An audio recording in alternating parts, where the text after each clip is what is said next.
이거랑 똑같은 게 제 목에 있어요. 병원 침대에 누운 강윤정 회장, 손에 든 은색 목걸이를 바라보며 숨이 멎습니다.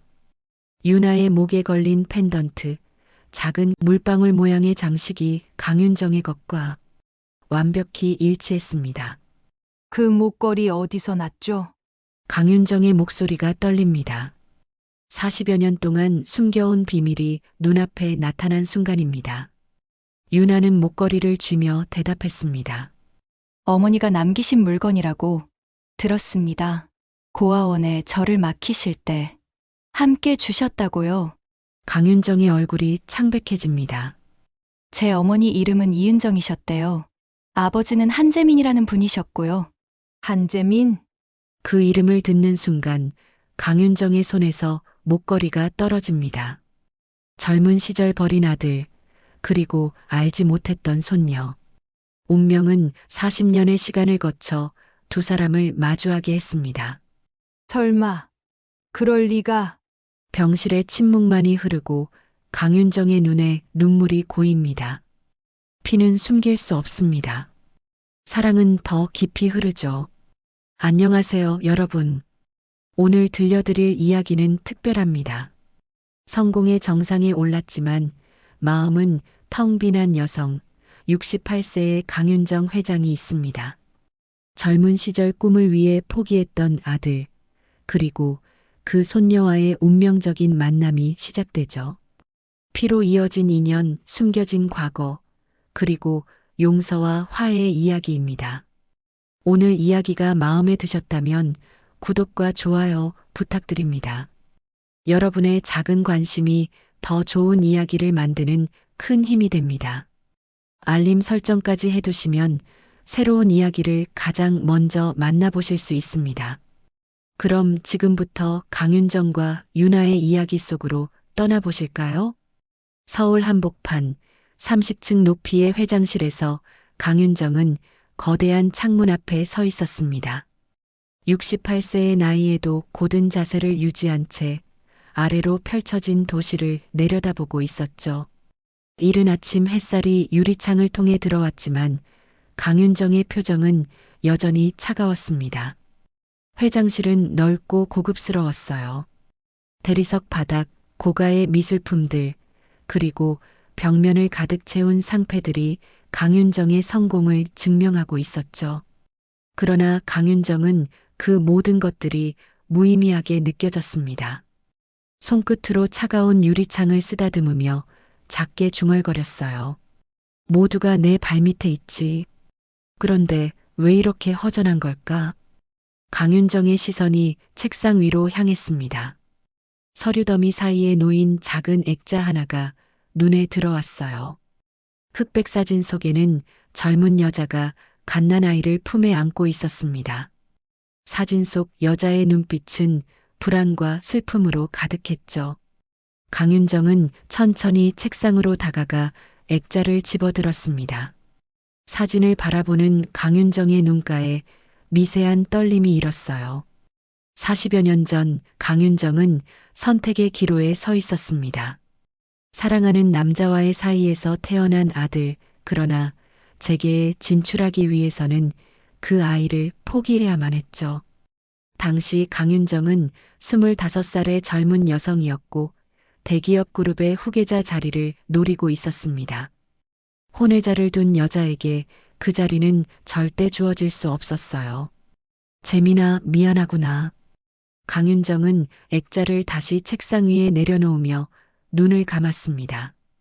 아들의 이름조차 제대로 불러보지 못했던 기억이 가슴을 짓눌렀어요. 강윤정이 아들을 포기한 지 30여 년 후 우연히 재회했을 때 이미 아들은 교통사고로 세상을 떠난 뒤였습니다. 20년 전의 일이었죠. 강윤정은 긴 한숨을 내쉬며 다시 창밖을 바라봤습니다. 도시는 분주하게 움직이고 있었어요. 수많은 사람들이 각자의 삶을 살아가고 있었죠. 하지만 강윤정에게는 모든 것이 멀게만 느껴졌습니다. 그 아이는 어디쯤 있을까? 내 손자, 아니 손녀일 수도 있는 그 아이는. 강윤정의 속삭임이 넓은 회장실에 울려 퍼졌습니다. 같은 시각 서울 외곽의 작은 고시원에서 유나는 새벽 5시에 눈을 떴습니다. 27살의 유나는 좁은 방 안에서 몸을 일으켜 세웠어요. 창문 밖으로 아직 어둠이 가득했지만 유나는 서둘러 준비를 시작했습니다. 오늘은 중요한 날이었거든요. 유나는 거울 앞에 서서 자신의 모습을 살폈습니다. 검은색 정장을 입고 머리를 단정하게 묶었어요. 화장은 최소한으로만 했습니다. 면접에 적합한 모습이었죠. 유나는 가방을 챙기며 작은 목걸이를 꺼냈어요. 은색 펜던트가 달린 낡은 목걸이였습니다. 엄마가 남긴 유일한 물건이 이거야. 유나는 목걸이를 목에 걸며 조용히 말했습니다. 유나는 고아원에서 자랐어요. 어머니에 대한 기억은 거의 없었지만 이 목걸이만은 항상 유나의 곁에 있었습니다. 고아원 원장님이 말씀하시길 유나의 어머니가 유나를 맡기며 함께 준 물건이라고 했어요. 유나는 목걸이를 꽉 쥐며 스스로를 다독였습니다. 오늘은 잘 될 거야. 반드시 합격할 거야. 유나는 방을 나서 지하철역으로 향했습니다. 새벽 첫 지하철은 텅 비어 있었어요. 유나는 구석자리에 앉아 가방에서 서류를 꺼냈습니다. 면접 준비 자료였죠. 강유그룹 비서직 최종 면접. 이것이 오늘 유나가 마주할 기회였습니다. 유나는 자료를 읽으며 마음을 가다듬었어요. 강유그룹은 국내 굴지의 대기업이었습니다.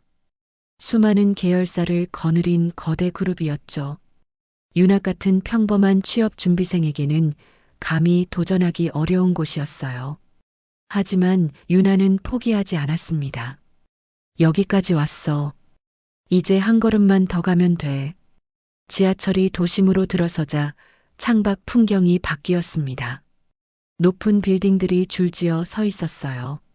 유나는 그 모습을 보며 설렘과 긴장이 뒤섞인 감정을 느꼈습니다. 면접장이 있는 강유그룹 본사 건물은 서울에서 가장 높은 빌딩 중 하나였죠. 유나는 지하철에서 내려 걸음을 재촉했습니다. 이른 아침이었지만 거리는 이미 사람들로 북적였어요. 직장인들이 출근길에 오르고 상인들이 가게 문을 열고 있었습니다. 유나는 그 사이를 지나 강유그룹 본사 앞에 도착했어요. 건물은 압도적이었습니다. 유리와 철골로 이루어진 외관이 아침 햇살을 받아 반짝이고 있었어요. 유나는 건물을 올려다보며 깊은 숨을 들이쉬었습니다. 여기가 내 새로운 시작이 될 거야. 유나는 로비로 들어섰습니다. 대리석 바닥과 높은 천장, 그리고 현대적인 인테리어가 유나를 맞이했어요. 유나는 안내 데스크에서 방문증을 받고 엘리베이터를 탔습니다. 28층, 면접장이 있는 층이었죠. 엘리베이터가 올라가는 동안 유나의 심장은 빠르게 뛰었습니다. 손바닥에 땀이 맺혔어요. 유나는 손을 꼭 쥐며 스스로를 격려했습니다. 괜찮아, 나는 할 수 있어. 엘리베이터 문이 열리고 유나는 면접장으로 향하는 복도로 들어섰습니다. 복도 양쪽으로 사무실들이 줄지어 있었고 사람들이 분주하게 움직이고 있었어요. 유나는 면접 대기실 앞에 도착해 문을 열었습니다. 대기실 안에는 이미 몇 명의 지원자들이 앉아 있었습니다. 모두들 긴장한 표정이었어요. 유나는 빈자리에 앉아 주변을 둘러봤습니다. 벽면에는 강유그룹의 역사를 담은 사진들이 걸려 있었어요. 유나의 시선이 한 초상화에 멈췄습니다. 중년 남성의 초상화였는데 설명문에는 이렇게 적혀 있었어요. 고 한재민 전무, 강유그룹 차세대 리더. 교통사고로 별세. 유나는 그 이름을 보고 가슴이 철렁 내려앉았습니다. 한재민, 그것은 유나가 고아원에서 들었던 아버지의 이름과 똑같았어요. 유나의 출생 기록에는 아버지의 이름만 남아 있었습니다. 한재민, 그 이름 외에는 아무것도 알 수 없었죠. 설마 이게 우연일까? 유나는 초상화를 바라보며 복잡한 감정에 휩싸였습니다. 하지만 곧 고개를 저었어요. 한재민이라는 이름은 흔한 이름이었습니다. 단지 이름이 같다는 이유만으로 연관 짓는 것은 무리였죠.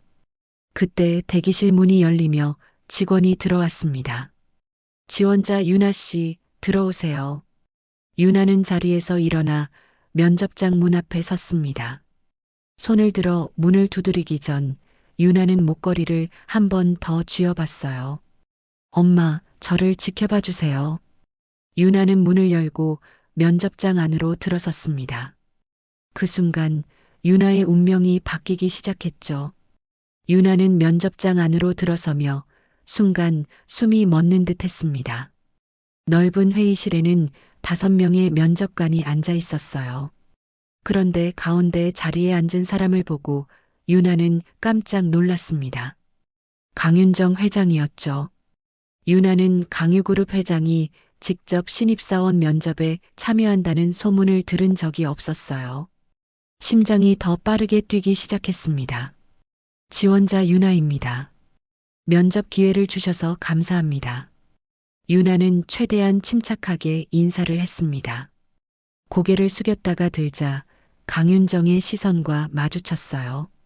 강윤정은 유나를 처음 본 순간부터 미동도 하지 않고 바라보고 있었습니다. 유나는 그 시선이 왠지 낯설지 않았어요. 마치 오래전부터 알고 있던 사람을 만난 듯한 묘한 느낌이었죠. 강윤정 역시 비슷한 감정을 느끼고 있었습니다. 유나의 눈빛을 보는 순간 강윤정의 가슴속 깊은 곳에서 무언가가 울렸어요. 설명할 수 없는 감정이었습니다. 강윤정은 수십 년간 수많은 사람들을 만나왔지만 이런 느낌은 처음이었죠. 앉으세요. 강윤정의 목소리는 차분했지만 내면은 파도가 치고 있었습니다. 유나는 의자에 앉으며 손을 무릎 위에 가지런히 모았어요. 면접관 한 명이 서류를 넘기며 질문을 시작했습니다.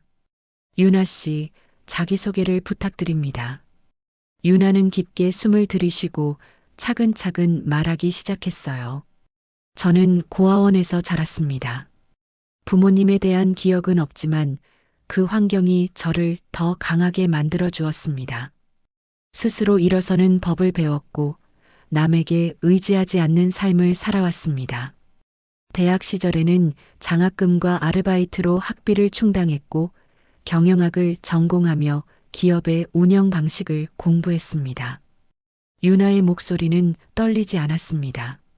자신의 이야기를 솔직하게 풀어냈어요. 면접관들은 고개를 끄덕이며 유나의 말을 경청했습니다. 하지만 강윤정만은 다른 곳을 보고 있었어요. 강윤정의 시선은 유나의 목에 걸린 펜던트에 고정되어 있었습니다.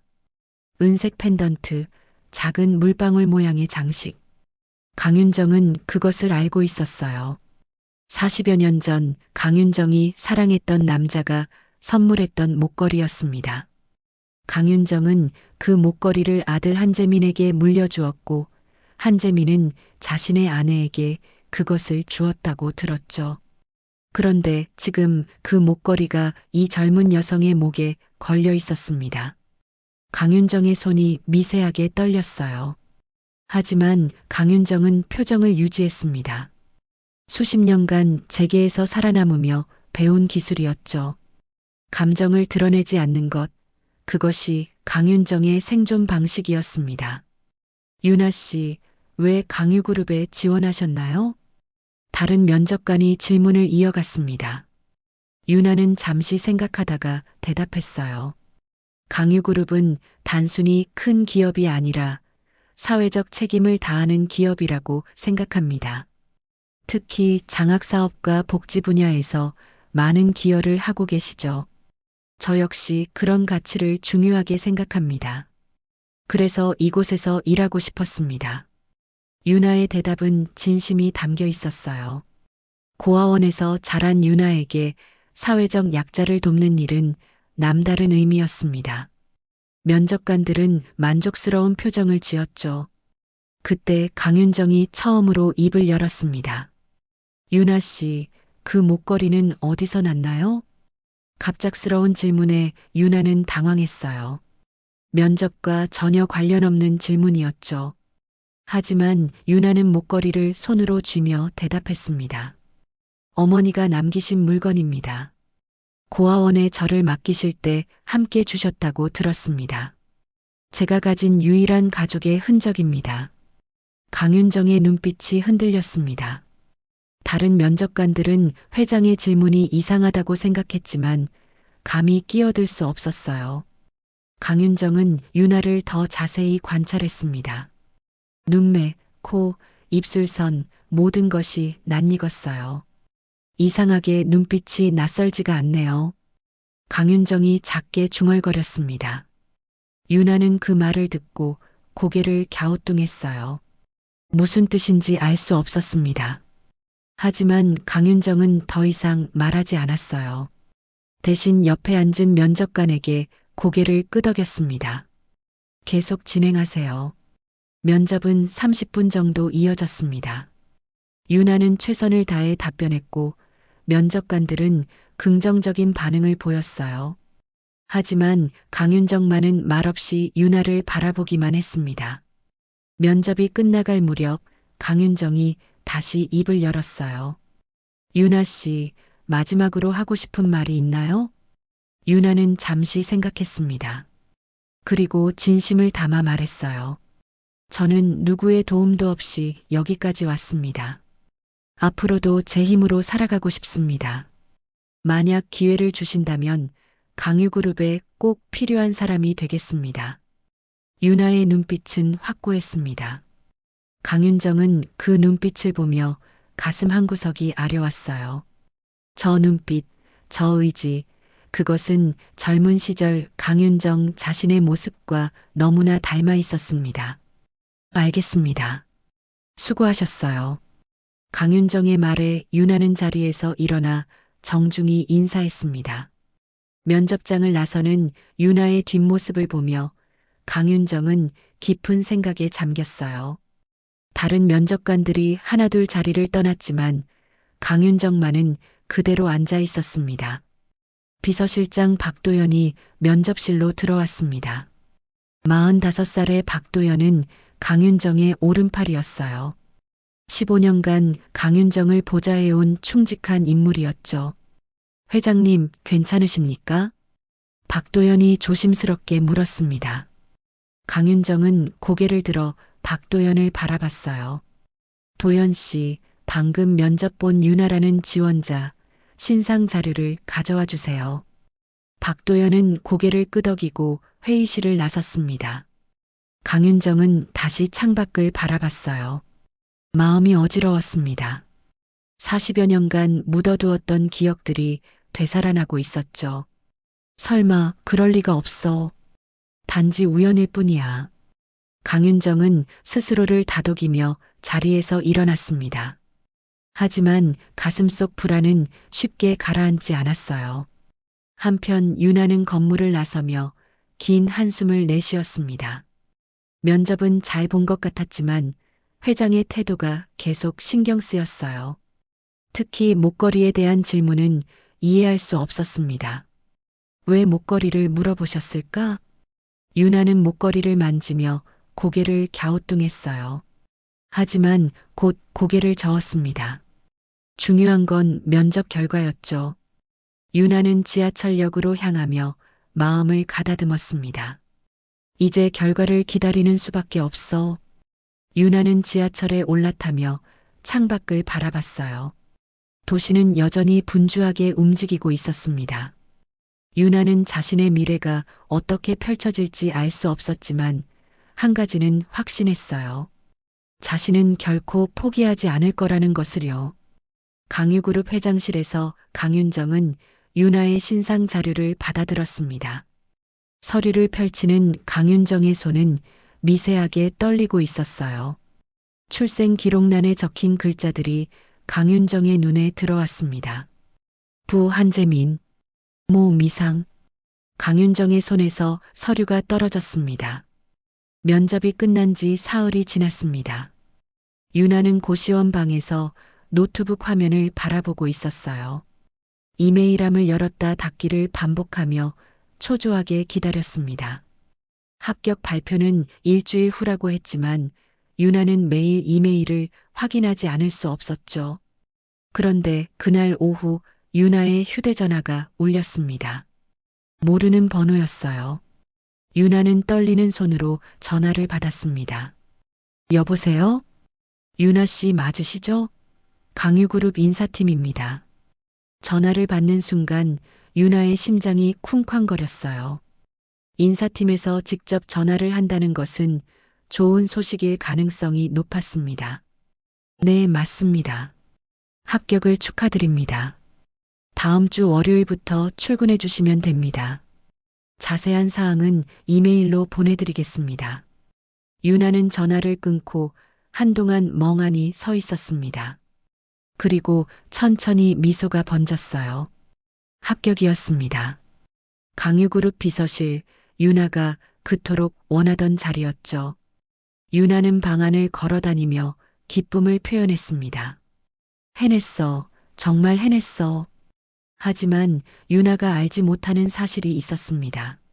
합격은 단순한 실력만으로 이루어진 것이 아니었어요.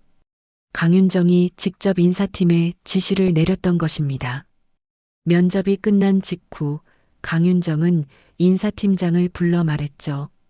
유나라는 지원자를 채용하세요. 최종 합격자 명단에 반드시 포함시키고요. 인사팀장은 놀랐지만 회장의 지시를 따를 수밖에 없었습니다. 하지만 이 소식은 곧 회사 내부로 퍼져나갔어요. 비서실 직원들 사이에서 소문이 돌기 시작했습니다. 또 낙하산이래. 회장님이 직접 지시했다던데? 어떤 배경이길래 회장님이 직접 관심을 갖는 거야? 소문은 빠르게 번졌고 유나가 출근하기도 전에 이미 비서실 분위기는 차가워져 있었습니다. 월요일 아침 유나는 긴장된 마음으로 강유그룹 본사에 도착했어요. 새로운 정장을 입고 머리를 단정하게 빗었습니다. 첫 출근이었죠. 유나는 비서실로 향하는 엘리베이터에 올랐습니다. 거울에 비친 자신의 모습을 보며 마음을 다잡았어요. 잘할 수 있어. 최선을 다하면 돼. 비서실은 28층에 있었습니다. 엘리베이터 문이 열리자 넓은 사무 공간이 펼쳐졌어요. 깔끔하게 정돈된 책상들과 분주하게 움직이는 직원들이 보였습니다. 유나는 인사팀 직원의 안내를 받아 자신의 자리로 갔어요. 여기가 유나 씨 자리입니다. 오늘은 오리엔테이션과 업무 인수인계를 받으실 거예요. 유나는 고개를 끄덕이고 가방을 내려놓았습니다. 주변 직원들이 유나를 힐끗힐끗 쳐다봤어요. 시선이 따가웠습니다. 유나는 그 시선들을 느끼며 불편함을 감출 수 없었죠. 하지만 최대한 밝은 표정을 유지하려 애썼습니다. 안녕하세요. 오늘부터 함께 일하게 된 유나입니다. 잘 부탁드립니다. 유나가 인사를 했지만 돌아오는 반응은 시큰둥했어요. 몇몇은 고개만 까딱했고 어떤 이들은 아예 외면했습니다. 유나는 가슴이 답답했지만 내색하지 않았어요. 대신 자리에 앉아 컴퓨터를 켰습니다. 점심시간이 되자 직원들이 하나둘 자리를 떠났습니다. 하지만 아무도 유나에게 함께 가자는 말을 하지 않았어요. 유나는 혼자 남아 샌드위치를 먹었습니다. 창밖을 바라보며 유나는 조용히 생각했어요. 이런 냉대쯤은 견딜 수 있어. 나는 더 힘든 일도 겪어봤으니까. 오후에는 본격적인 업무가 시작됐습니다. 유나는 선배 직원에게 업무를 배웠어요. 회의 자료 준비, 일정 관리, 보고서, 작성 등 비서실의 업무는 다양했습니다. 유나는 집중해서 설명을 들었지만 선배 직원의 태도는 불친절했어요. 이 정도는 알아서 하셔야죠. 일일이 다 가르쳐 줄 수는 없어요. 선배 직원은 간단히 설명만 하고 자리를 떠났습니다. 유나는 혼자 남아 서류 더미와 씨름했어요. 모르는 용어들이 많았고 업무 프로세스도 복잡했습니다. 하지만 유나는 포기하지 않았어요. 하나하나 찾아보고 메모하며 배워나갔습니다. 저녁이 되자 직원들이 퇴근하기 시작했습니다. 유나도 퇴근 시간이 됐지만 아직 처리할 서류가 남아 있었어요.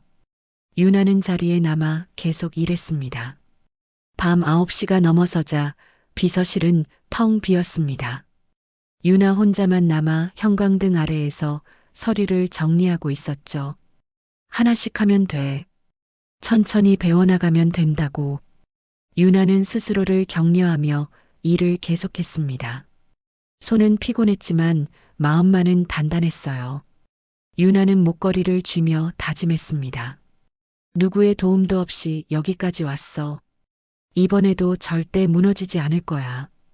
그때 비서실 문이 열렸습니다. 박도연이 들어왔어요. 박도연은 야근을 하고 회장실에서 나오는 길이었습니다. 불이 켜진 비서실을 보고 고개를 돌렸다가 유나를 발견했죠. 아직도 일하고 있나요? 박도연의 목소리에 유나는 깜짝 놀라 고개를 들었습니다. 박도연은 비서실장이었어요. 유나는 황급히 자리에서 일어나 인사했습니다. 실장님, 죄송합니다. 업무가 아직 익숙하지 않아서 시간이 좀 걸렸습니다. 박도연은 유나의 책상으로 다가갔습니다. 서류들이 깔끔하게 정리되어 있었어요. 박도연은 그 모습을 보며 고개를 끄덕였습니다. 첫날부터 고생이 많네요. 하지만 너무 무리하지는 마세요. 천천히 배우면 됩니다. 박도연의 말투는 차갑지 않았습니다. 오히려 따뜻했어요. 유나는 조금 놀랐습니다. 오늘 하루 종일 차가운 시선만 받았는데 박도연의 태도는 달랐거든요. 감사합니다, 실장님. 박도연은 유나를 바라보며 묘한 감정을 느꼈습니다. 유나의 눈빛에서 강인함과 동시에 외로움이 보였어요. 박도연 자신도 어린 시절 비슷한 환경에서 자랐습니다. 부모님을 일찍 여의고 홀로 살아남아야 했죠. 그래서 유나의 모습이 남의 일 같지 않았습니다. 조금만 참으면 적응할 겁니다. 힘내세요. 박도연은 짧게 격려하고 비서실을 나섰습니다. 유나는 박도연의 뒷모습을 보며 가슴이 따뜻해졌어요. 적어도 한 사람은 자신을 이해해 주는 것 같았습니다. 박도연은 자신의 사무실로 돌아와 책상에 앉았습니다. 유나의 모습이 머릿속에서 떠나지 않았어요. 박도연은 서랍을 열어 인사 서류처를 꺼냈습니다. 유나의 파일을 펼쳤죠. 기본 인적사항, 학력, 경력 등이 적혀 있었습니다. 박도연의 눈이 출생 기록란에 머물렀어요. 부 한재민, 모 미상. 박도연은 그 이름을 보고 숨이 멎는 듯 했습니다. 한재민, 그것은 강윤정 회장의 아들 이름이었어요. 20년 전 교통사고로 세상을 떠난 전무였죠. 설마 이게 무슨 의미지?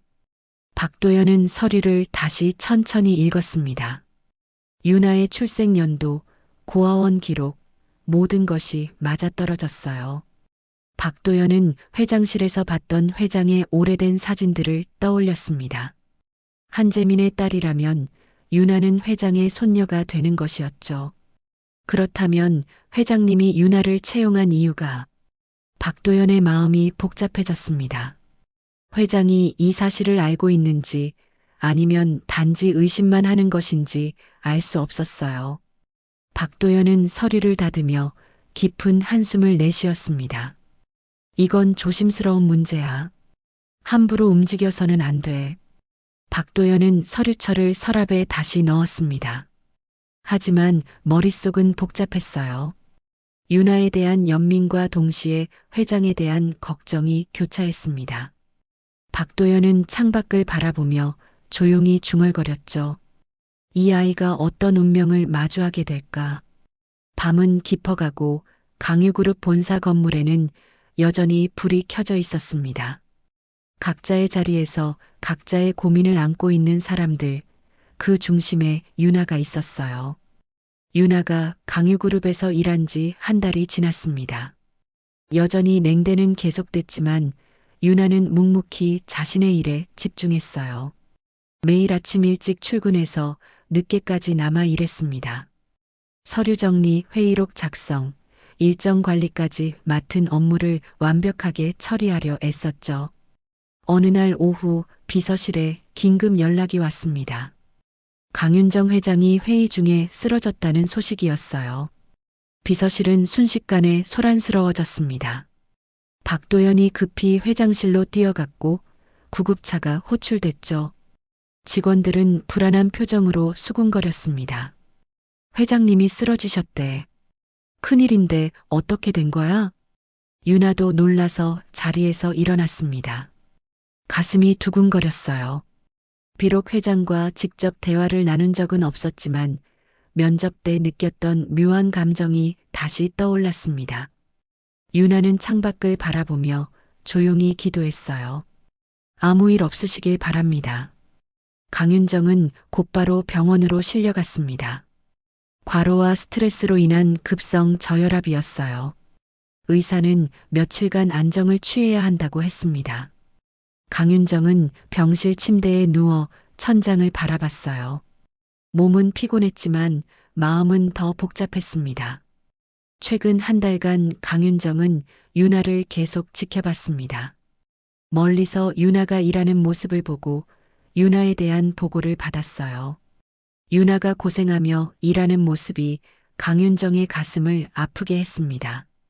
동시에 유나가 자신의 손녀일지도 모른다는 생각이 강윤정을 괴롭혔죠. 확인해야 하는 걸까? 아니면 그냥 모른 척 지나가야 하는 걸까? 강윤정은 눈을 감으며 과거를 떠올렸습니다. 40여 년 전 강윤정이 사랑했던 남자 한석진의 얼굴이 떠올랐어요. 한석진은 평범한 회사원이었지만 강윤정에게는 세상에서 가장 소중한 사람이었습니다. 하지만 강윤정의 집안은 그 사랑을 용납하지 않았죠. 결국 강윤정은 아들 한재민을 혼자 낳아야 했고 재계 진출을 위해 아이를 포기할 수밖에 없었습니다. 재민아, 엄마가 너무 미안하구나. 강윤정의 눈가에 눈물이 맺혔습니다. 아들을 포기한 죄책감은 평생 강윤정을 따라다녔어요. 그리고 20년 전 한재민이 교통사고로 세상을 떠났을 때 강윤정은 모든 것을 잃은 기분이었습니다. 한재민에게 딸이 있다는 사실도 그때 처음 알았죠. 하지만 그 아이를 찾을 수 없었습니다. 그 아이가 유나일까? 강윤정은 침대 옆 서랍을 열었습니다. 작은 상자가 들어 있었어요. 강윤정은 상자를 꺼내 열었습니다. 안에는 목걸이 하나가 들어 있었죠. 은색 펜던트, 물방울 모양의 장식, 유나가 목에 걸고 있던 것과 똑같은 디자인이었습니다. 이 목걸이는 원래 한 쌍이었어요.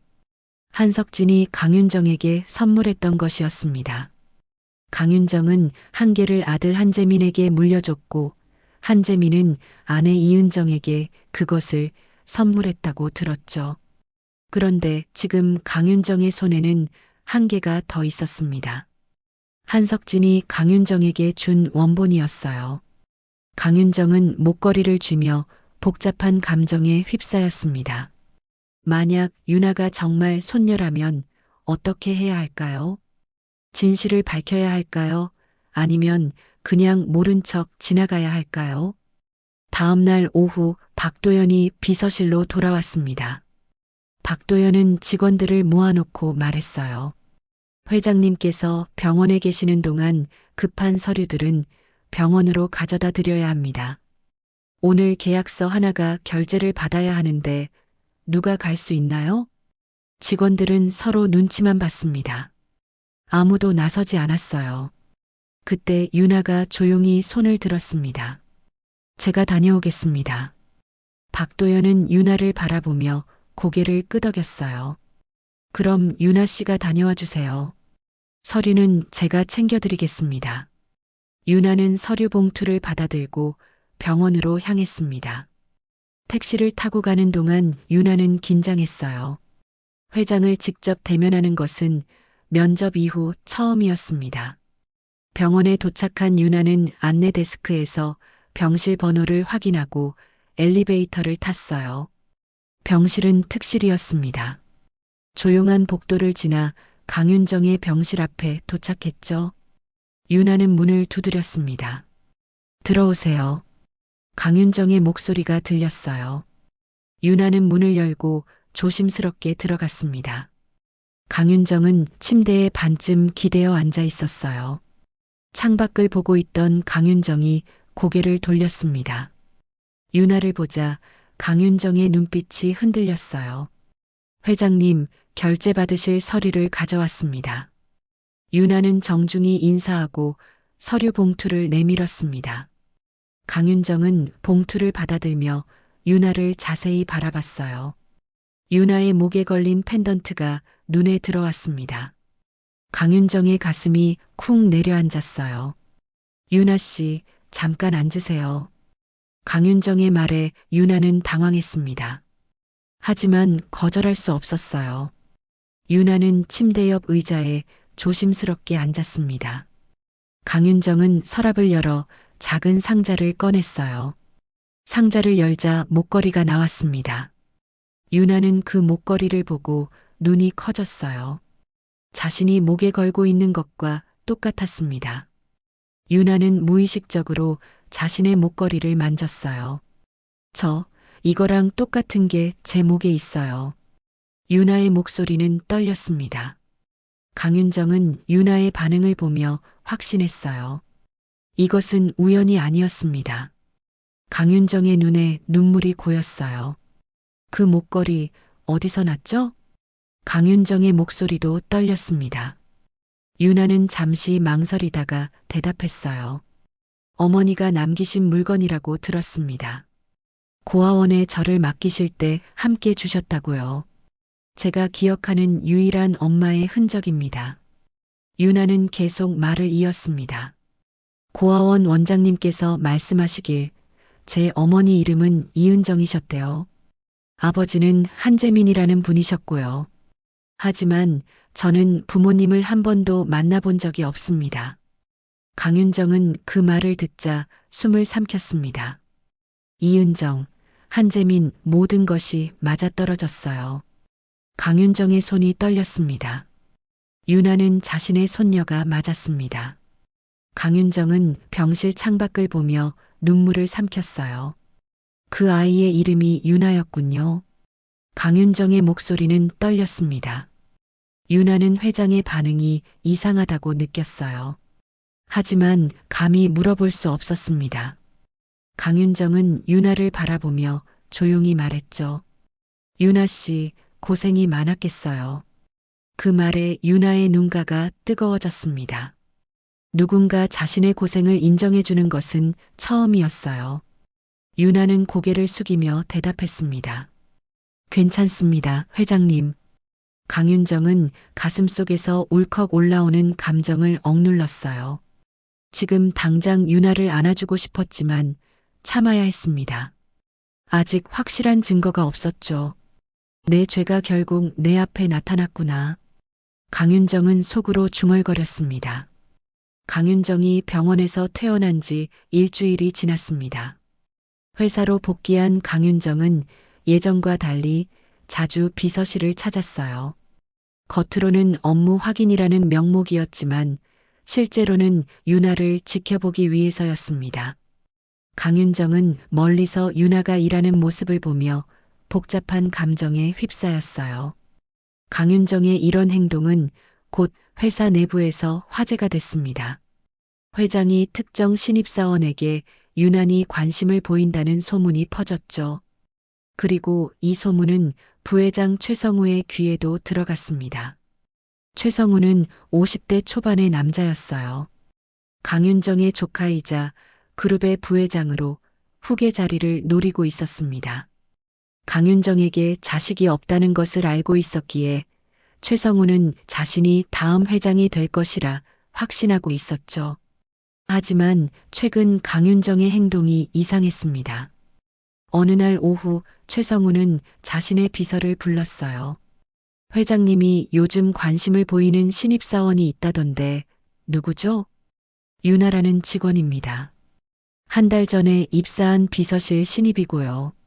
최성우는 눈을 가늘게 떴습니다. 유나라는 이름이 낯설었어요. 최성우는 비서에게 지시했습니다. 그 직원에 대해 자세히 알아보세요. 배경, 학력, 가족관계, 모든 것을요. 비서는 고개를 끄덕이고 물러났습니다. 최성우는 창밖을 바라보며 불안한 예감을 느꼈어요. 강윤정이 특정인에게 관심을 보이는 것은 이례적인 일이었습니다. 그 이면에 무언가 있을 거라고 최성우는 직감했죠. 며칠 후 비서가 보고서를 들고 왔습니다. 최성우는 보고서를 펼쳐 읽기 시작했어요. 유나의 인적사항, 학력, 경력이 적혀 있었습니다. 최성우의 눈이 출생 기록란에서 멈췄어요. 부 한재민, 모 이은정. 최성우는 그 이름을 보고 숨이 멎는 듯 했습니다. 한재민, 그것은 강윤정의 아들 이름이었어요. 최성우도 그 비밀을 알고 있었습니다. 강윤정이 젊은 시절 혼외자를 낳았고 그 아들이 교통사고로 사망했다는 사실을요. 설마 이 여자가 한재민의 딸이란 말인가? 최성우의 얼굴이 굳어졌습니다. 만약 유나가 정말 한재민의 딸이라면 강윤정의 손녀가 되는 것이었어요. 그렇다면 후계 구도가 완전히 바뀔 수 있었습니다. 최성우는 절대 그런 일을 용납할 수 없었죠. 확실한 증거가 필요해. 최성우는 자리에서 일어나 비서를 다시 불렀습니다. 유나의 DNA 샘플을 구해오세요. 그리고 회장님의 것도요. 비밀리에 진행해야 합니다. 비서는 놀랐지만 부회장의 명령을 거역할 수 없었어요. 최성우는 자신의 인맥을 동원해 일을 추진했습니다. 유나가 사용한 컵에서 DNA를 채취하고 강윤정이 병원에서 받은 검사 샘플을 빼돌렸죠. 모든 것이 은밀하게 진행됐습니다. 일주일 후 검사 결과가 나왔습니다. 최성우는 봉투를 받아들고 사무실 문을 닫았어요. 손이 떨렸습니다. 봉투를 뜯고 서류를 꺼냈죠. 보고서 첫 장에 큰 글씨로 결과가 적혀 있었습니다. 친자 확률 99.9%. 최성우는 서류를 책상에 내던졌습니다. 유나는 강윤정의 친손녀가 맞았어요. 최성우의 머릿속이 복잡해졌습니다. 이 사실이 알려지면 회사 전체가 발칵 뒤집힐 것이었죠. 회장의 불륜으로 태어난 아들, 그 손녀라니. 이건 스캔들이야. 최성우는 이 카드를 어떻게 사용할지 고민했습니다. 그리고 결심했어요. 이 사실을 공개해서 강윤정을 공경에 빠뜨리고 유나를 회사에서 몰아내기로요. 최성우는 이사회를 소집했습니다. 며칠 후 이사회가 열렸습니다. 강윤정은 회의실에 들어서며 이상한 분위기를 느꼈어요. 이사들의 표정이 심상치 않았습니다. 최성우는 회의 테이블 끝에 앉아 차갑게 미소 짓고 있었죠. 회장님, 오늘은 중요한 안건이 있어서 이사회를 소집했습니다. 최성우의 목소리는 냉정했습니다. 강윤정은 자리에 앉으며 최성우를 바라봤어요. 불길한 예감이 들었습니다. 무슨 안건이죠? 최성우는 서류 봉투를 꺼내 테이블 위에 던졌습니다. 봉투에서 서류들이 쏟아져 나왔어요. DNA 검사 보고서였습니다. 강윤정은 서류를 보고 얼굴이 굳어졌어요. 이게 뭡니까? 강윤정의 목소리가 떨렸습니다. 최성우는 비아냥거리며 말했어요. 회장님께서 최근 특별히 챙기시는 신입사원 유나, 그 직원이 누군지 아십니까? 회장님의 친손녀입니다. DNA 검사 결과가 증명하고 있습니다. 회의실이 순식간에 술렁거렸습니다. 이사들은 놀란 표정으로 서로를 쳐다봤어요. 강윤정은 서류를 집어들고 읽기 시작했습니다. 손이 떨렸어요. 최성우는 계속 말을 이었습니다. 회장님께서 숨기신 과거가 이제 드러났습니다. 젊은 시절 불륜으로 낳은 아들, 그리고 그 손녀. 이런 사실이 세상에 알려지면 강유그룹의 이미지는 어떻게 되겠습니까? 주가는 폭락할 것이고 우리 회사는 신뢰를 잃을 겁니다. 이사들은 고개를 끄덕였습니다. 최성우의 말이 일리 있었어요. 강윤정은 서류를 내려놓으며 최성우를 똑바로 바라봤습니다. 성우 씨, 어떻게 이런 조사를 했습니까? 개인의 DNA를 무단으로 채취하는 것은 불법입니다. 강윤정의 목소리는 차가웠습니다. 하지만 최성우는 웃으며 대답했어요. 방법이 중요한 게 아니라 결과가 중요한 겁니다. 회장님, 이제 선택하셔야 합니다. 유나를 회사에서 내보내시겠습니까? 아니면 회장직에서 물러나시겠습니까? 강윤정의 주먹이 떨렸습니다.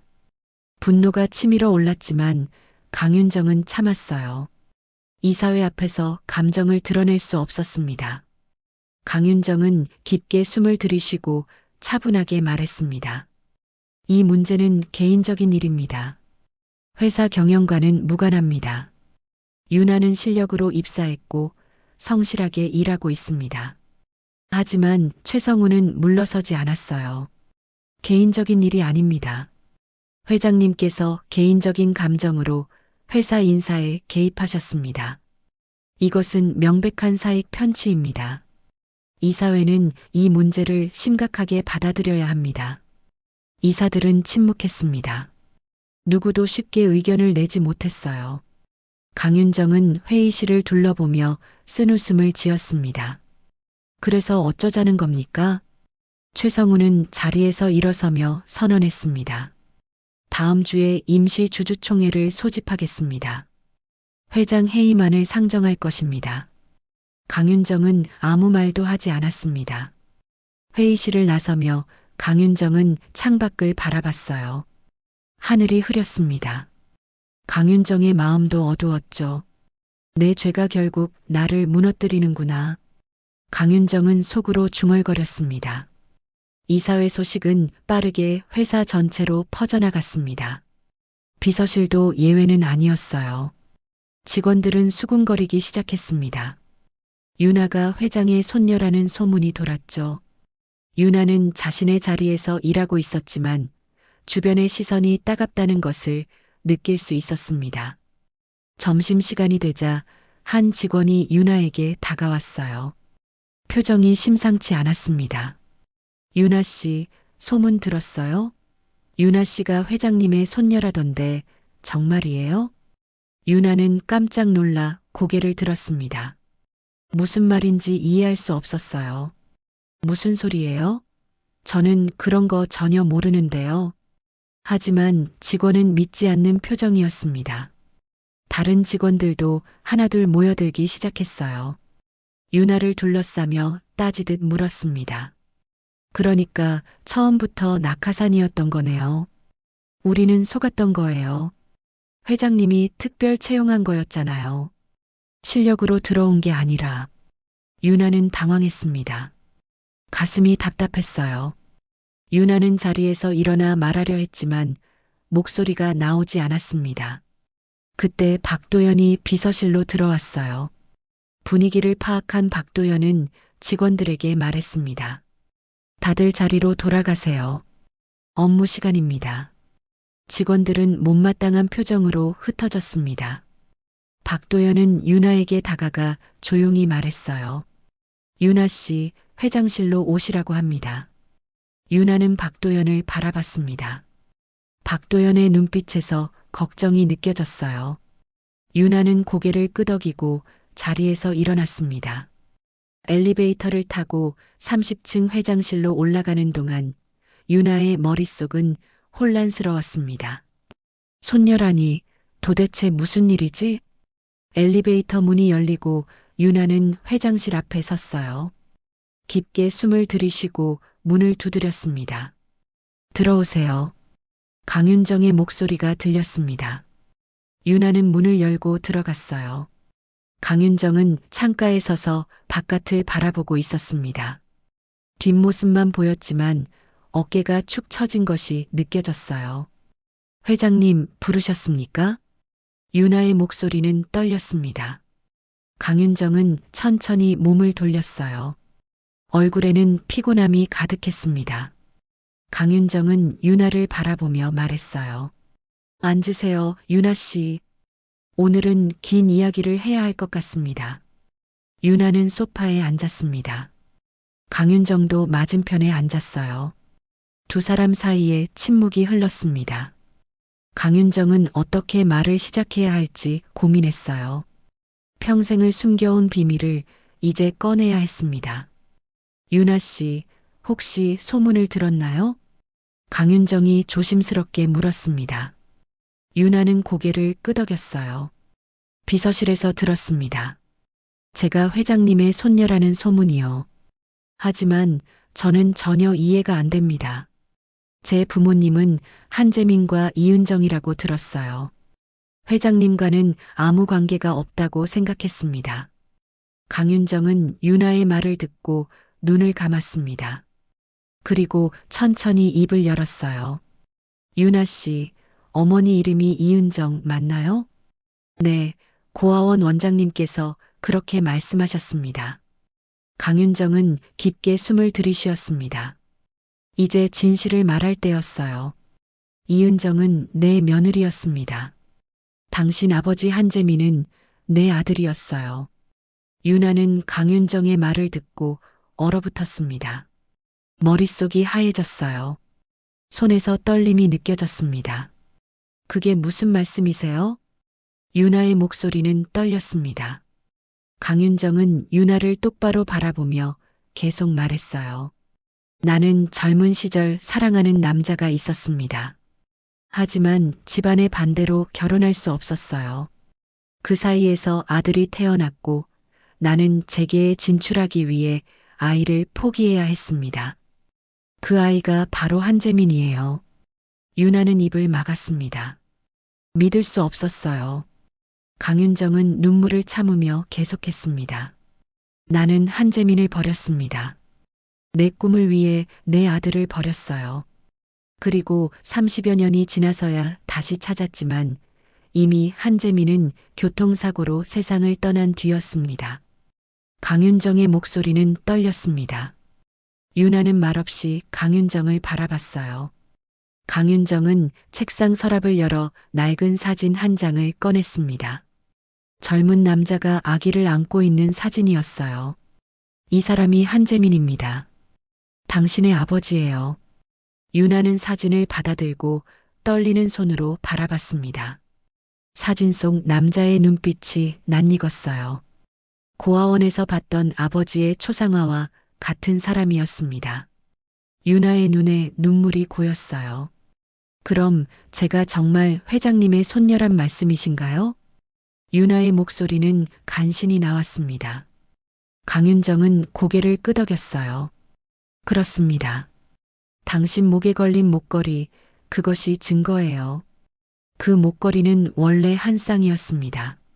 내가 사랑했던 남자가 준 선물이었고 나는 그것을 한재민에게 물려줬어요. 한재민은 당신 어머니에게 그것을 주었고 어머니는 당신에게 남긴 거예요. 유나는 목걸이를 쥐며 눈물을 흘렸습니다. 평생을 가족 없이 살아온 유나였어요. 그런데 지금 할머니가 눈앞에 있다는 사실이 믿기지 않았습니다. 강윤정도 더 이상 참을 수 없었어요. 자리에서 일어나 유나에게 다가갔습니다. 유나의 손을 잡으며 말했어요. 미안합니다, 유나. 당신을 이렇게 오랫동안 혼자 두어서 정말 미안해요. 내가 재민이를 버리지 않았다면 당신은 이런 고생을 하지 않았을 거예요. 강윤정의 눈에서 눈물이 흘러내렸습니다. 유나도 울고 있었어요. 두 사람은 서로를 바라보며 말없이 울었습니다. 40여 년 동안 숨겨져 있던 진실이 드러나는 순간이었죠. 한참을 울고 난 후 유나가 조심스럽게 물었습니다. 회장님, 아니 할머니, 제가 이렇게 불러도 될까요?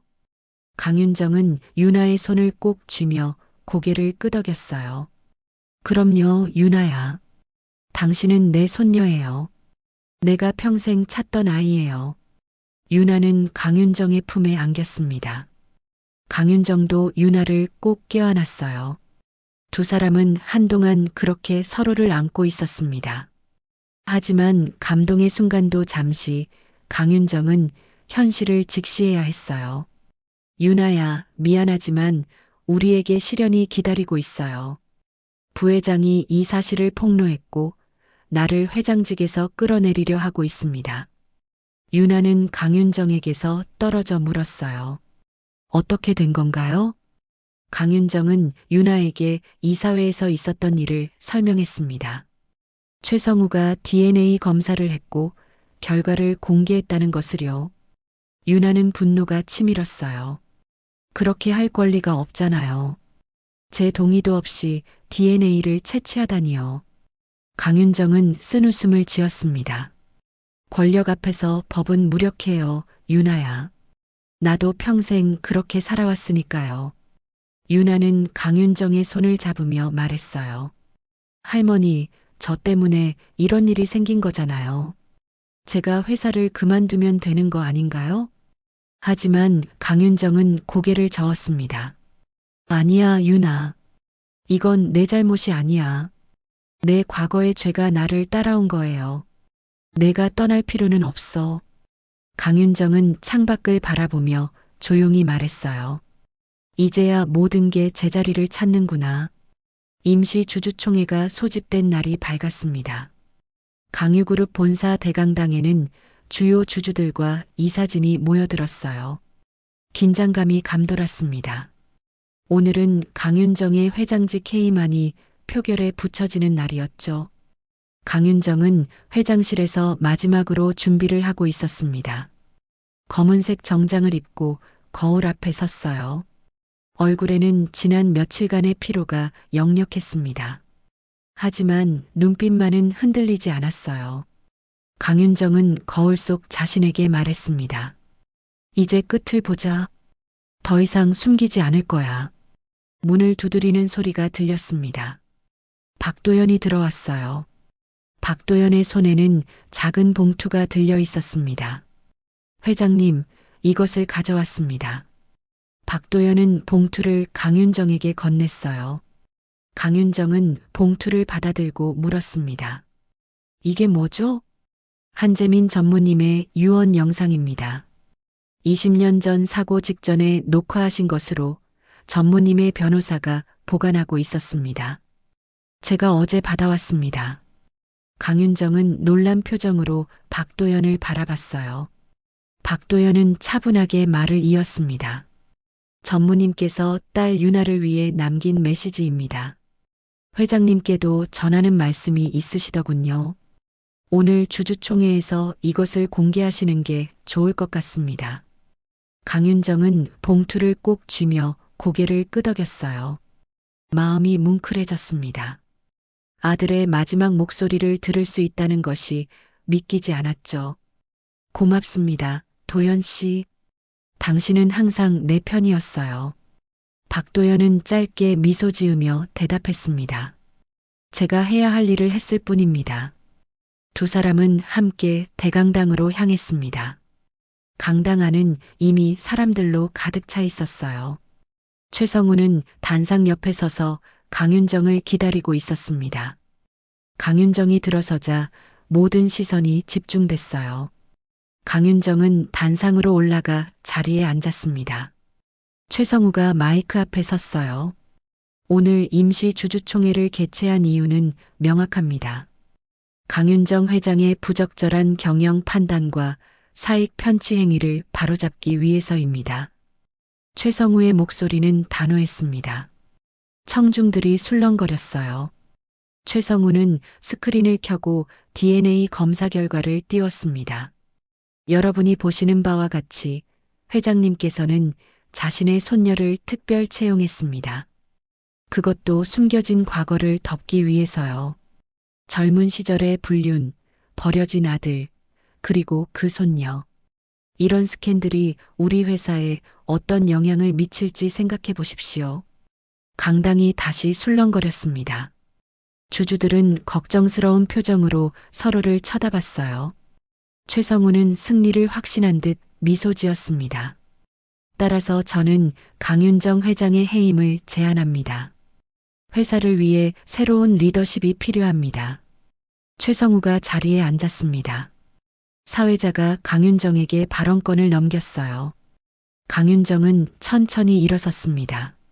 마이크 앞에 선 강윤정은 청중들을 둘러봤어요.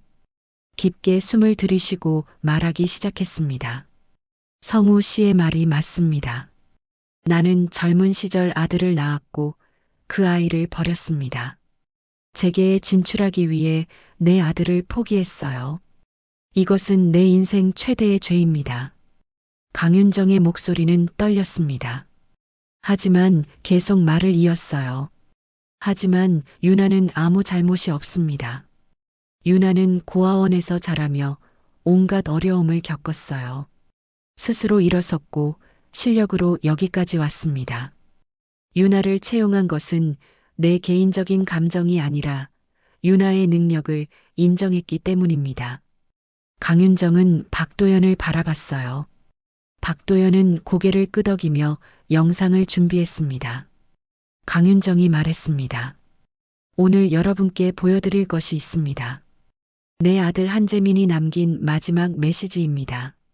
스크린이 켜지고 영상이 재생됐습니다. 화면에 한재민이 나타났어요. 20년 전 모습이었습니다. 한재민은 카메라를 보며 조용히 말하기 시작했어요. 이 영상을 보고 계시다면 아마 저는 이미 세상을 떠났겠죠. 제 딸 유나에게 그리고 어머니께 남기는 말입니다. 한재민의 목소리가 강당에 울려 퍼졌습니다. 강윤정은 화면을 보며 눈물을 참았어요. 유나야, 아빠는 너를 많이 사랑했어. 비록 오래 함께하지 못했지만 내가 건강하게 자라길 바랐어. 그리고 어머니, 강윤정 회장님, 저를 원망하지 않습니다. 어머니께서 저를 버린 게 아니라 살리고 싶었다는 걸 이제는 알아요. 한재민의 눈에 눈물이 고였습니다. 어머니, 제 딸을 찾거든 용서해 주세요. 어머니를 용서하게 해주세요. 그리고 유나를 지켜주세요. 유나는 혼자가 아니라는 것을 알려주세요. 부탁드립니다. 영상이 끝났습니다. 강당은 침묵에 잠겼어요. 많은 사람들의 눈에 눈물이 맺혔습니다. 강윤정도 눈물을 흘리고 있었어요.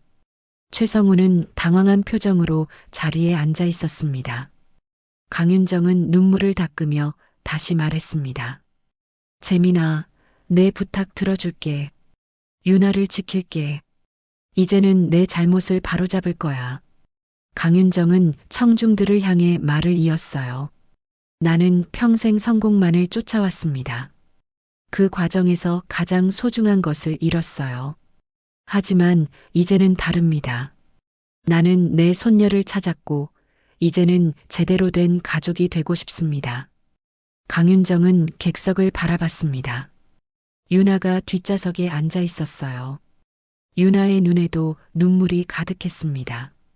강윤정은 유나를 향해 손을 내밀었어요. 유나야, 이리 오렴.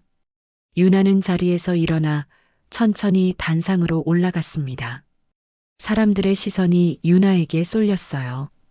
유나는 강윤정 옆에 섰습니다. 강윤정은 유나의 손을 꼭 잡으며 말했어요. 이 아이는 내 손녀입니다. 나는 이 아이를 지킬 것이고 함께 살아갈 겁니다. 만약 여러분이 나를 해임하고 싶다면 그렇게 하세요. 하지만 나는 후회하지 않습니다. 강당이 다시 술렁거렸습니다. 이사진 중 한 명이 일어나 발언권을 요청했어요. 나이 든 이사였습니다. 회장님, 저는 30년간 회장님과 함께 일해왔습니다. 회장님의 헌신과 노력을 누구보다 잘 알고 있어요. 오늘 고백하신 용기에 감사드립니다. 저는 회장님을 지지합니다. 다른 이사들도 하나둘 일어나기 시작했습니다. 박수 소리가 들렸어요.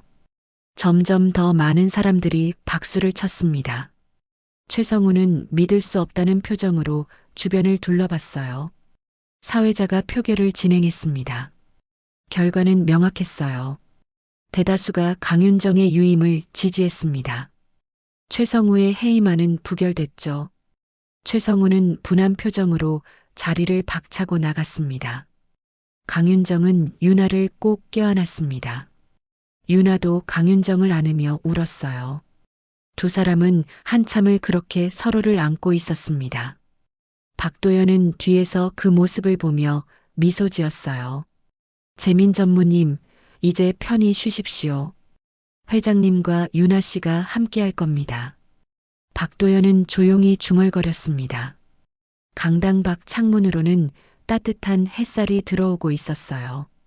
주주총회가 끝난 지 석 달이 지났습니다. 계절은 어느새 봄으로 바뀌었어요. 강유그룹 본사 앞 가로수에는 연두빛 새싹이 돋아나기 시작했습니다.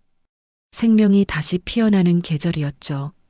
강윤정은 회장실에서 마지막 서류에 서명하고 있었습니다.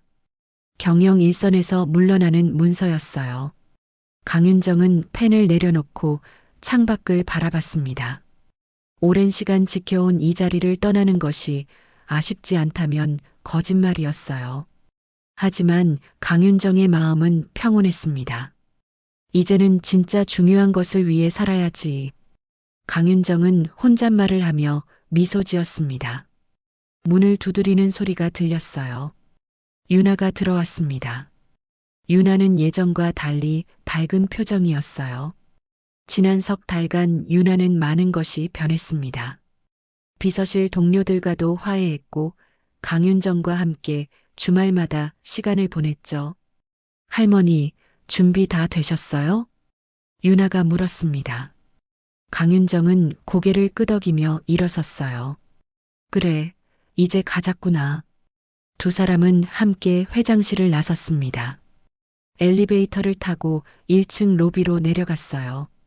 로비에는 임직원들이 줄지어 서 있었습니다. 강윤정의 마지막 출근을 배웅하기 위해 모인 것이었죠.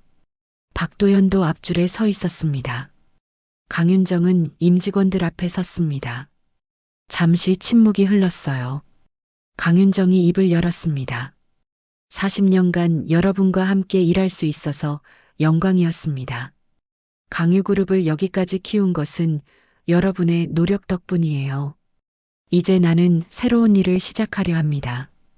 부디 건강하시고 앞으로도 강유그룹이 더욱 발전하길 바랍니다. 강윤정의 말에 박수 소리가 터져 나왔습니다. 임직원들은 감동한 표정으로 박수를 쳤어요. 강윤정은 한 사람 한 사람과 악수를 나눴습니다.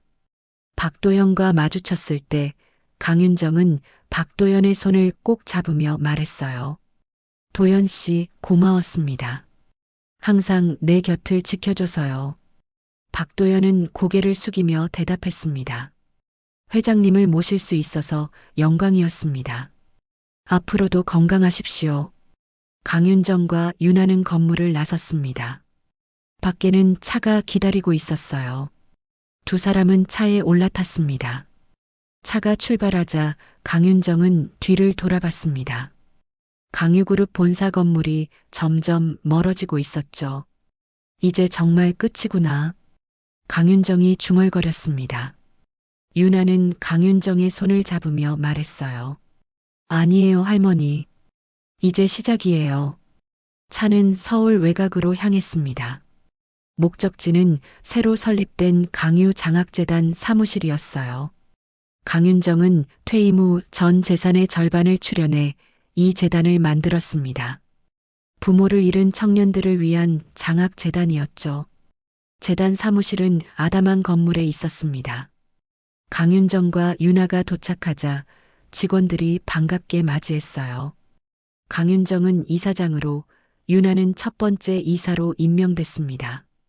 강윤정은 사무실을 둘러보며 만족스러운 표정을 지었어요. 여기서 많은 아이들을 도울 수 있겠구나. 유나도 고개를 끄덕였습니다. 유나는 자신처럼 부모 없이 자란 아이들을 돕는 일에 큰 보람을 느꼈어요. 이제 유나에게는 가족이 있었고 그 가족과 함께 다른 이들을 돕는 일을 할 수 있었습니다. 오후가 되자 강윤정과 유나는 고아원으로 향했습니다. 유나가 자란 바로 그 고아원이었어요. 차가 고아원 앞에 멈춰섰을 때 유나는 가슴이 뭉클해졌습니다. 10여 년 만에 찾는 곳이었죠. 할머니, 제가 여기서 자랐어요. 유나가 조용히 말했습니다. 강윤정은 유나의 손을 꼭 잡았어요. 두 사람은 함께 고아원 안으로 들어갔습니다. 원장님이 반갑게 맞이했어요. 원장님은 유나를 보자 놀란 표정을 지었습니다. 유나야, 정말 유나 맞니? 이렇게 훌륭하게 자라다니. 원장님의 눈에 눈물이 고였습니다. 유나는 원장님을 껴안으며 말했어요. 원장님, 그동안 건강하셨어요? 저 잘 지내고 있어요. 원장님은 유나를 한참 바라보다가 강윤정을 쳐다봤어요. 강윤정은 정중히 인사하며 자신을 소개했습니다. 저는 유나의 할머니입니다. 늦었지만 이제라도 유나를 찾게 되어 감사합니다. 원장님은 놀라며 두 사람을 번갈아 봤어요. 강윤정은 원장님에게 재단 설립 이야기를 했습니다. 고아원에 장학금을 지원하고 아이들의 교육을 돕겠다는 계획을 설명했죠. 원장님은 감격하며 고개를 숙였습니다. 정말 감사합니다. 우리 아이들에게 큰 힘이 될 거예요. 강윤정과 유나는 아이들을 만나러 갔습니다. 놀이방에는 10여 명의 아이들이 놀고 있었어요. 아이들은 낯선 손님들을 보고 호기심 어린 눈으로 바라봤습니다. 유나는 아이들 앞에 무릎을 꿇고 앉았어요. 안녕, 친구들. 나는 유나 언니야. 유나의 목소리는 따뜻했습니다. 아이들은 유나에게 다가왔어요. 한 아이가 유나의 손을 잡으며 물었습니다. 언니도 여기서 살았어요? 유나는 고개를 끄덕였습니다. 응, 언니도 어렸을 때 여기서 살았어. 너희처럼. 아이는 유나를 올려다보며 말했어요. 그럼 언니도 엄마 아빠 없어요? 유나는 잠시 망설였습니다. 그리고 강윤정을 바라봤어요. 강윤정은 유나 옆에 앉으며 아이의 머리를 쓰다듬었습니다. 이제는 있단다. 유나 언니한테 할머니가 생겼거든. 아이는 눈을 크게 뜨며 물었어요. 정말요? 그럼 우리도 가족이 생길 수 있어요? 강윤정은 아이를 안으며 말했습니다. 그럼 언젠가는 너희에게도 가족이 생길 거야. 그때까지 할머니랑 유나 언니가 너희를 도와줄게. 아이들은 기뻐하며 강윤정과 유나를 둘러쌌습니다. 두 사람은 아이들과 한참을 놀아줬어요.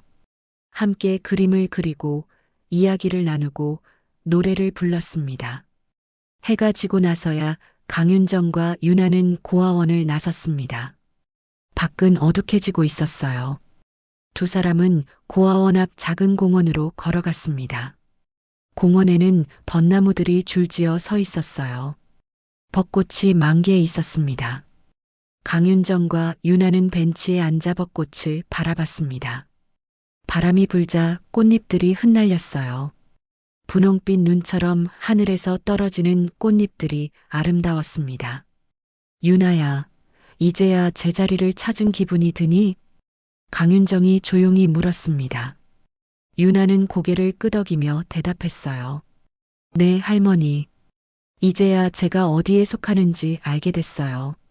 평생을 혼자라고 생각했는데 이제는 가족이 있잖아요. 강윤정은 유나의 손을 꼭 잡았습니다. 아니야, 유나. 내가 나를 다시 사람으로 만들어줬단다. 나는 평생을 성공만 쫓아 살았어. 하지만 정작 중요한 것은 잃어버렸지. 이제는 알아. 가족이 얼마나 소중한지. 강윤정의 눈에 눈물이 고였습니다. 유나도 울먹이며 강윤정을 껴안았어요. 두 사람은 벚꽃 아래에서 한참을 서로를 안고 있었습니다. 강윤정은 하늘을 올려다봤습니다. 별들이 하나둘 빛나기 시작했어요. 강윤정은 조용히 속삭였습니다. 재민아, 너의 딸은 잘 컸단다. 훌륭하게 자라줬어. 이제는 편히 쉬거라. 엄마가 유나를 잘 돌볼게. 바람이 불어와 꽃잎들이 다시 흩날렸습니다. 마치 한재민이 대답하는 것처럼 느껴졌어요. 강윤정은 미소 지으며 유나를 바라봤습니다. 유나야, 우리 이제 집에 가자.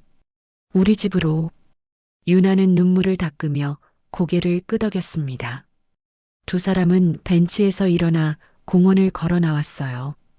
뒷모습이 따뜻해 보였습니다. 할머니와 손녀, 오랜 시간을 거쳐 마침내 함께하게 된 두 사람이었죠. 벚꽃은 계속 흩날리고 있었습니다. 분홍빛 꽃잎들이 두 사람의 뒤를 따라 춤추듯 날아갔어요. 그 모습은 마치 축복처럼 보였습니다. 피는 숨길 수 없지만 사랑은 더 깊이 흐릅니다. 강윤정과 유나는 그것을 증명했어요. 시간이 흘러도 상처가 있어도 결국 사랑은 모든 것을 치유한다는 것을요. 봄날의 저녁, 두 사람의 새로운 시작이 펼쳐지고 있었습니다. 여러분, 오늘 이야기는 여기까지입니다. 강윤정과 유나는 오랜 시간을 거쳐 마침내 가족이 되었습니다. 성공보다 소중한 것, 명예보다 값진 것이 무엇인지 깨달았죠. 때로는 늦었다고 생각할 때가 가장 빠를 때입니다.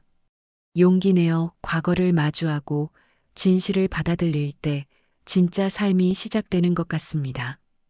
피는 숨길 수 없지만 사랑은 더 깊이 흐른다는 오늘의 메시지, 여러분의 마음에도 따뜻하게 전해졌으면 좋겠습니다. 긴 시간 함께 해주셔서 진심으로 감사드립니다. 오늘 이야기가 마음에 드셨다면 구독과 좋아요, 댓글로 여러분의 생각을 나눠주세요. 어떤 이야기를 듣고 싶으신지도 알려주시면 감사하겠습니다. 다음에도 여러분의 마음을 따뜻하게 해드릴 감동적인 이야기로 찾아뵙겠습니다. 건강하세요. 감사합니다.